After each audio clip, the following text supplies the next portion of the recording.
My phone is charging right now through the laptop on my lap because it was about to discharge and I wanted to come here for a minute and share something with you. Let me start with a simple truth most people avoid.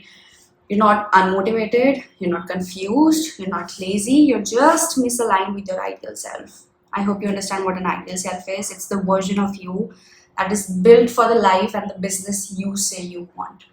Once I understood this, everything from how I showed up to work, how I priced my services started to change. Who is your ideal self? Basically, your ideal self is not a fantasy, it's not created in the head. It's not some perfect version of you 20 years from now with a G Wagon, probably six pack abs, 10, 20, 100 employees. It's not that. It's the clearest, most aligned version of you that already exists in potential. It's the version of you that is decisive, calm, under pressure, and values their time and acts in alignment with what they want to build, not just what they want to avoid. Hope you I hope this makes sense.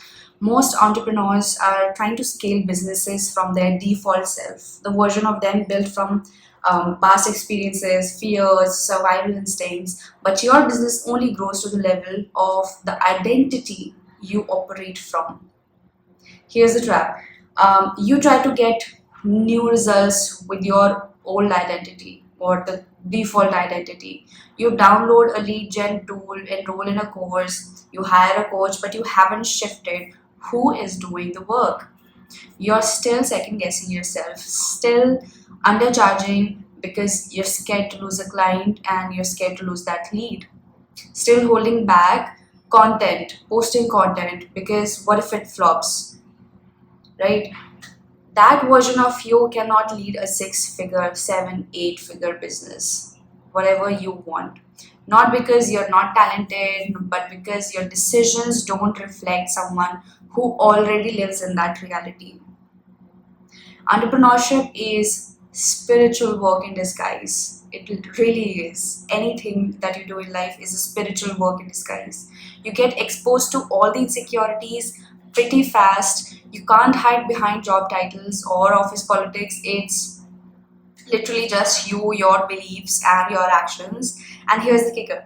Well, every business plateau is also a personal plateau. Think about the founder who's earning $20,000 a month. They hustle, they say yes to everything. Their ideal self, right, has boundary systems, premium pricing until their identity catches up to them, and that reality they stay stuck.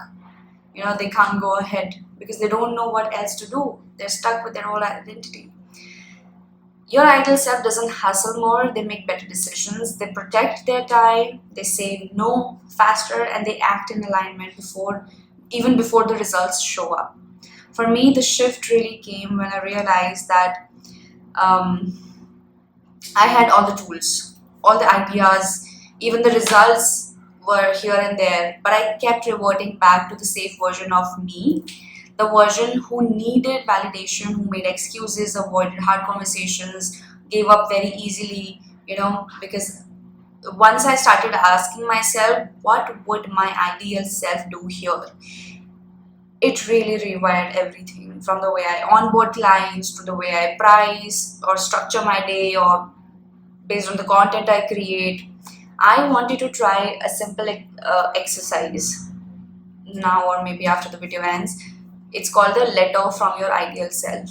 Grab a piece of paper at the top, write from my ideal self to me, write a date. Now write a letter in your own handwriting as if your ideal self is mentoring you.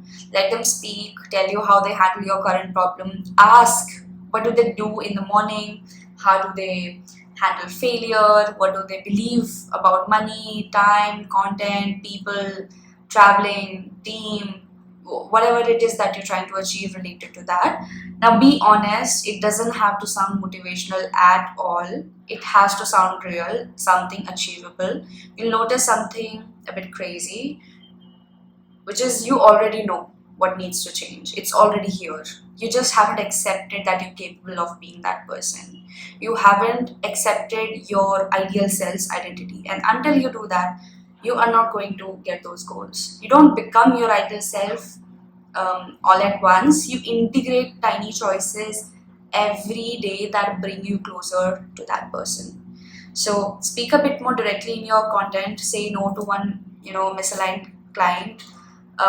Raise your prices by 10% instead of overthinking for 3 weeks. Every time you act like a version of you wish you were, you bring that version closer to reality. Yeah. Your ideal self isn't someone you chase, it's someone you return to. You ask yourself that question again: what would my ideal self do in this situation? And then it's back to being the best you can do. Now, your job is to make decisions from the mindset, speak from clarity, and trust that your results will catch up. Just answer one thing: what would your ideal self do differently this week? See you in the comments.